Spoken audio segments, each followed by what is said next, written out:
Amis du foyer de l'âme et amis d'ailleurs, prenez soin de vous.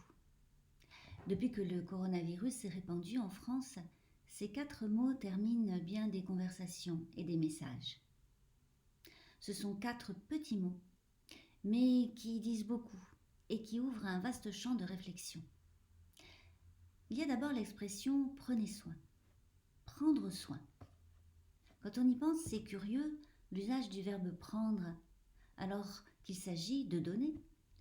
Lorsqu'on prend soin, on donne du soin, des soins, on donne du temps, de l'attention, on donne de la considération et de la dignité.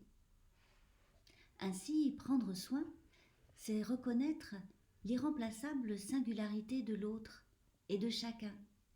C'est lui faire une place avec soi, et mieux encore, lui faire place en soi.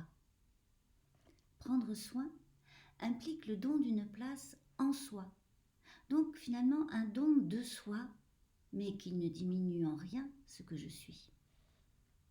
Il s'agit d'une responsabilité aussi bien personnelle que partagée, commune, un engagement, une mobilisation, une dynamique de reconnaissance de l'être humain dans sa fragilité et sa vulnérabilité, afin de ne pas accentuer cette fragilité et cette vulnérabilité, afin de ne pas les rendre plus douloureuses qu'elles ne sont.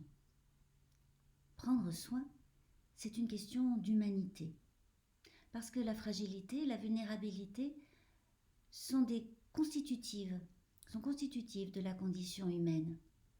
Mais quand un être fragile, rendu encore plus vulnérable par des circonstances particulières, reçoit soin, sollicitude et attention, il peut supporter et aborder de l'autre côté de l'épreuve. Je ne dis pas du tout qu'une épreuve est désirable, mais que le soin donné aide à la traverser. Ça, c'est une expérience d'existence. Et les évangiles rendent compte de cette expérience, de ces expériences.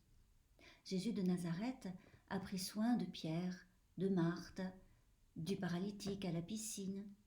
Il a pris soin de Matthieu, le collecteur d'impôts, de la femme aux longs cheveux. Il a pris soin de la veuve endeuillée, de Marie de Magdala.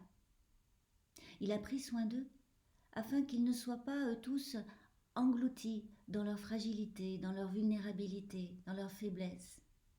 Il a pris soin d'eux en regard, en geste, en parole. Maintenant, c'est à nous d'imaginer aujourd'hui comment prendre soin de ceux qui sont à distance, mais aussi de ceux avec qui nous vivons 24 heures sur 24.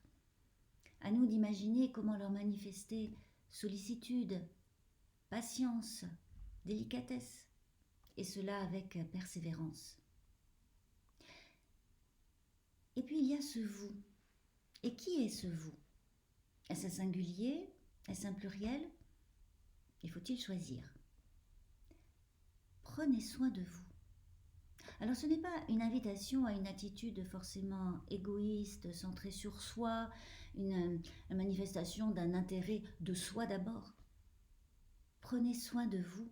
En disant cela, je vous parle de solidarité avec les autres. Vous tous, chacun de vous inscrit dans un ensemble. Et cette solidarité est aussi constitutive de l'humain que l'est la fragilité. Les récits de la Genèse racontent cela sans concession, sans complaisance. Et d'une autre manière, le second commandement, qui est semblable au premier, comme Jésus le dit au scribe qui l'interroge, « Tu aimeras ton prochain comme toi-même ». Une des possibilités d'interprétation est de comprendre « Tu aimeras ton prochain comme tu t'aimes toi-même ». Alors que l'adresse soit singulière ou plurielle, prenez soin de vous, chacun et tous. Prenez soin de vous, tous, vous y compris. Que dans ce qui arrive et dans ce qui vient, nous puissions nous tenir encore dans cette manière d'être qui nous élargit à plus que nous-mêmes. Nous puissions inscrire ce qui arrive, ce qui vient, dans un sens d'évangile, sens du royaume. Prendre soin, ce n'est pas sauver, car sauver n'est pas à notre portée. Prendre soin, c'est prolonger l'humanité. C'est continuer l'humanité incarnée par Jésus de Nazareth.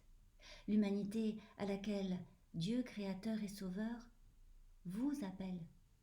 Tous, prenez bien soin de vous.